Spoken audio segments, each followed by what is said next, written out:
kita bersama dengan juzuk yang ke-9 memasuki 9 Ramadan Al-Mubarak pada malam ini, pada esok hari. Dan antara kisah yang menjadi signature penting kepada surah Al-A'raf, surah yang ke-7 ini adalah kisah tentang mereka yang menderhaka pada hari Sabtu. Allah Subhanahu Wa Taala menguji mereka dengan syariat yang melarang mereka daripada menangkap ikan dan melakukan apa-apa pekerjaan dunia pada hari Sabtu, yakni orang-orang Yahudi dan sebelumnya dikenali sebagai Bani Israel. Jadi mereka melakukan pelbagai tipu daya kononnya untuk supaya tidak dilihat menderhaka kepada Tuhan. Namun akhirnya Allah Subhanahu Wa Taala melihat kumpulan ini memang derhaka dan Allah menimpakan kepada mereka azab dan sebahagian mereka menjadi kera. Jadi cerita pada halaman 171, halaman 172, yakni pada ayat 163 hingga kepada ayat 166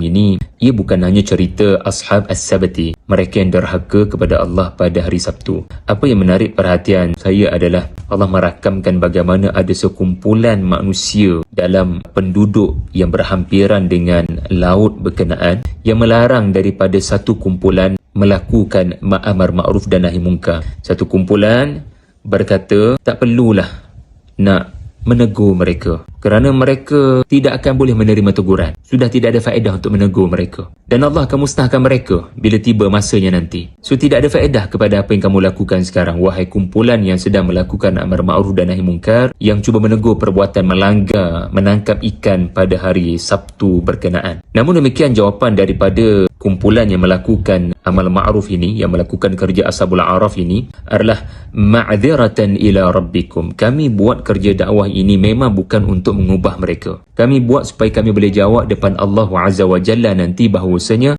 kami telah melakukannya. Dan mudah-mudahan mereka beroleh takwa. Dan bukan pada tangan kami hidayah mereka. Kami hanya melakukan apa yang Tuhan perintahkan. Saudara-saudari, terlalu berharga mutiara daripada kisah ini di mana kita dipertanggungjawabkan untuk menyebar dan menyampaikan dakwah dalam kapasiti yang kita mampu. Jangan sampai meninggalkan dakwah ini hanya semata-mata beranggapan mereka sudah tidak boleh diubah. Dan jangan pula tergolong dari kalangan mereka melanggar syariat Allah pada hari Jumaat kalau kita umat Islam, sebagaimana melanggar syariat Allah pada hari Sabtu sebagaimana orang Yahudi. Kalau dalam situasi hari ini, antara yang menarik saya boleh kaitkan adalah sebahagian kita mungkin telah putus asa dan berkata sudah tidak ada faedah kita membangkitkan isu Yahudi Zionis yang mengganas di Palestin. Mereka tidak akan berubah pun. Lebih baik kita move on dengan kehidupan kita sendiri. Ya, benar, kita kena move on dengan kehidupan kita sendiri, tetapi kita kena buat sesuatu. Kita kena masih melakukan sesuatu dalam kapasiti kita, seperti menyebarkan kerosakan mereka, seperti meneruskan infak dan doa kepada mereka. Sebagai apa? Sebagai ma'dziratan ila rabbikum wala'allahum yattaqun. Mudah-mudahan kalangan mereka yang mengganas itu ada perubahan dan menghentikan genosid yang mereka buat. Jadi kita perlu percaya bahawasanya kisah sebegini bukan hanya kisah sejarah, tetapi kisah yang sering berulang-ulang sebagai peringatan kepada kita, yakni para pejuang untuk terus menerus meladani Ashabul A'raf yang melakukan dakwah kepada kaum yang berdosa.